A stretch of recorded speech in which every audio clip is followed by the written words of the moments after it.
מה קורה? הכל בסדר? Wow, it's impressive. Hey, so, how is it? It was much better. Much better, yeah. Than last time. It took time to get used to the stage. If you ever can get used to that stage. Why was it so difficult? Because it's too big, or it's just too... It's just, like and everything. the whole thing is the whole Eurovision. It's the whole Eurovision, oh my God, is hard to manage. The whole thing is going to be with crowds. And I went very fast from performing in front of 20 people. Yes. To performing in front of like 200 million people. And it's like 6 months. And in the middle you had the 30,000 people in Rabin Square in Tel Aviv? Yes, yes. Oh my God, that's nice. I'm having a process, it's not like 20. Yes, exactly. And so then you're going 200 steady to go up. In 6 months they managed to put in my schedule the whole thing. So after the 200 million, then what? What's next? What's next? Back to 200. Back to the streets. Would you like to go like? Just imagine you win Eurovision, and what will happen in Israel when people are there to welcome you? He says good luck. Good luck. Good luck to Israel. Look, I don't want to jinx anything, and I want to keep doing the hard work as we are doing right now, and I'm super proud to do it and to create this hype in Israel's 70th birthday. Yes. And I'm super excited. If it will happen, it will be major. People will be so happy. They need it because happiness over there is much. They really need reasons. And people are already super happy. Like I was saying, you had 30,000 people cheering for you at Rabin Square. I could see. I was watching it live. I could see how excited you were on that performance, and it must have been like incredible to. You see, I always talk about the hug and the love and everything. It's overwhelming, and I cannot even explain how. I cannot even comprehend it. It's out of this world. Out of this world. You are out of this world. Tell me something about your choices in fashion. You're very daring, you're very bold in your experimentation. You're supporting Israeli designers. Because when I look at you in the way that you dress, it's also a bit like Israel, you know, it's like a mix of references. It's diversity. Yeah, and what you're doing on stage is actually like a mix of many cultural references. Is it your personality? I think it is. I think it really is my. I see it as a way of expression, really important one. Also, larger women don't celebrate themselves. Like there's larger women fashion. It's very depressing. It's very big and flowery, and you know, if you're a big girl, you have only one several way that people can say that you can express yourself, which is very, very, very. Don't express yourself. It's like safe but boring. No, don't you? It's like don't show that. That's negative. And we only live once, and I really believe that I am beautiful and I'm sexy and I am special. We all believe in that, right? Yes. And every each one of you is beautiful and sexy inside. So it's a process that I have been having. Also very, very, in a very big way this year, because all of the exposure to hundreds of millions of people, and it's a wonderful chance to do a little change in the world, and really I see it as a mission when I stand in front of the mirror, me and my amazing styling team, which is Itai Betzaleli for the clothing, and Asi Sadeh for the hair, and Eran Israeli for the makeup, and we all work together in order to do something different every time and create something that hasn't been done before, in the sizes, and also in the sizes. Also, we are close to trends, and this is a very complex mission and a very fun one for everybody. Yeah, we can see that, and it's such like an overwhelming creativity, I think, that you're bringing to Lisbon, and that's amazing. And we thank you for bringing this. Thank you. Did you also bring the Pikachu? Where is it? Taking him home. It's home. I have many questions about his lyrics because you're obviously having so much fun when you're singing this. But what is Stefan?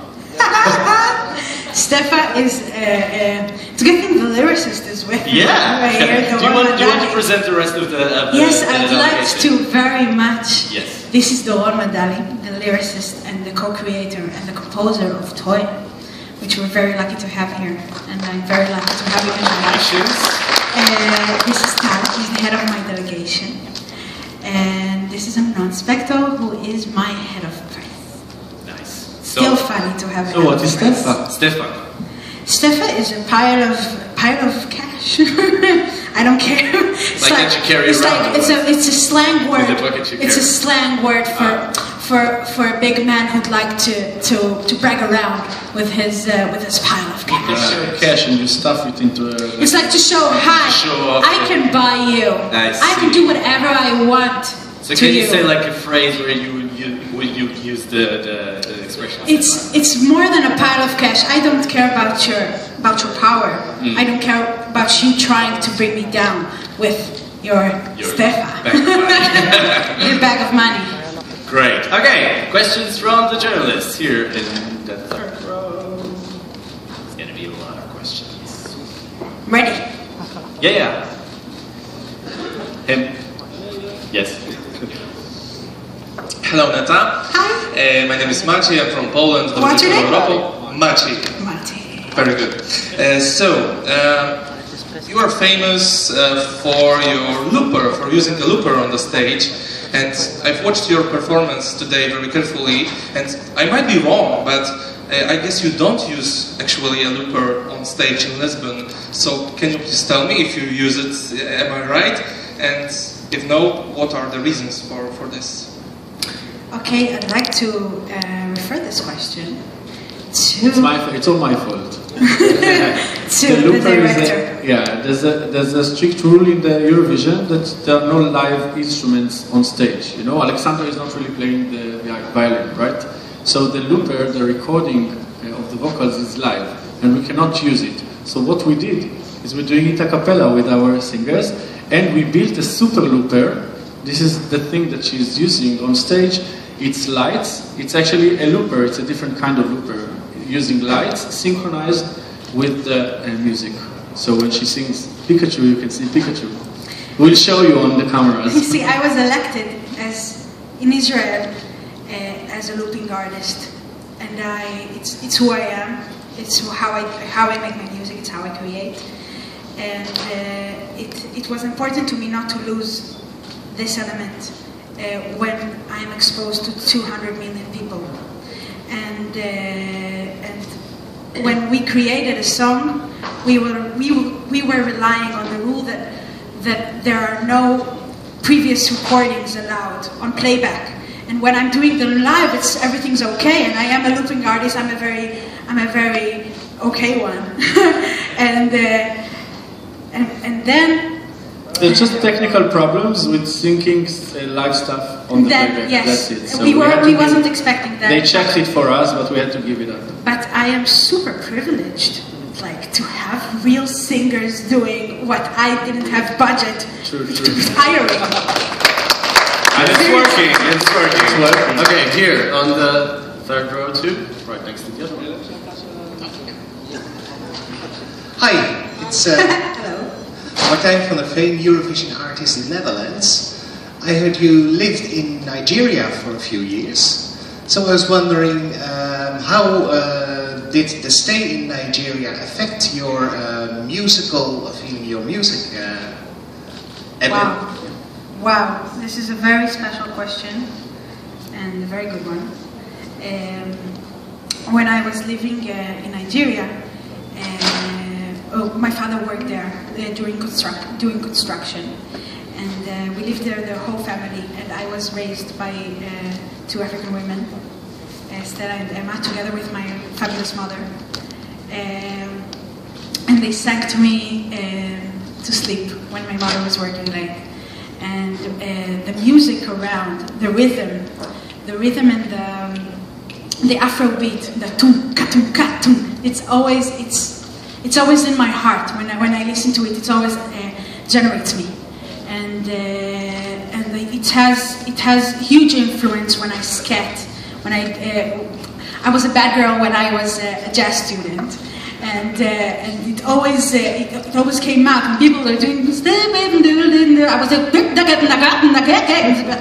always was happening like that, and I blame Africa for that. I think. So that's it.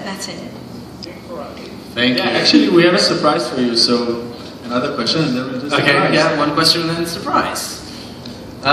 Here. Microphone here in the front. Can come quicker. Nice. Hi, Stefan Gorkum, ESC Daily. I have a question for the head of delegation. Netta was just telling us about the big rise she made from performing for 20 people and then for 200 million. But you, Israel, as a Eurovision country, has also had a rough journey over the last year. Last year in the final, you told us you weren't going to be in it this year, and then now you're here as the top favorite. Can you tell us a little bit about how this journey went over the last 12 months? Sure. It was actually according to the law. There was a new broadcasting law in Israel that determined that the old broadcaster had to shut down due to various reasons, and a new one just emerged, and it's celebrating its first birthday now. 1 year since it started broadcasting right after the song contest. So it's a big surprise for us, full of adventures, and here we are, back again, on stage. Okay, continuation. I'm so glad that you're here. Don't leave Eurovision, please. Now we have a nice surprise for you. We gentlemen will leave the stage. We prepared a special version. So I recommend all the cameras come closer.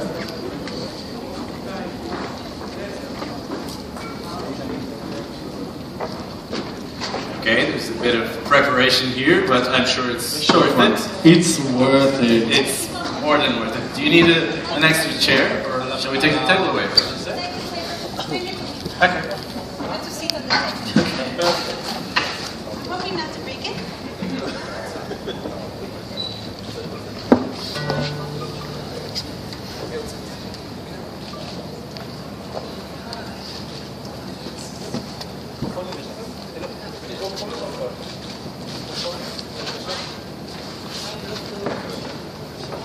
Okay. Let's hear Netta from Israel.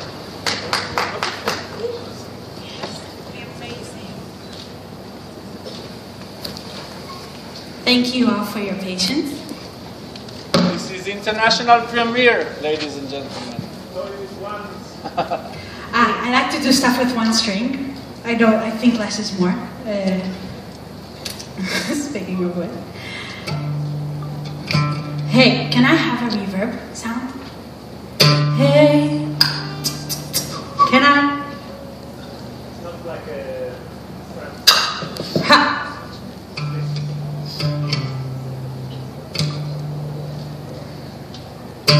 Look at me, I'm a beautiful creature.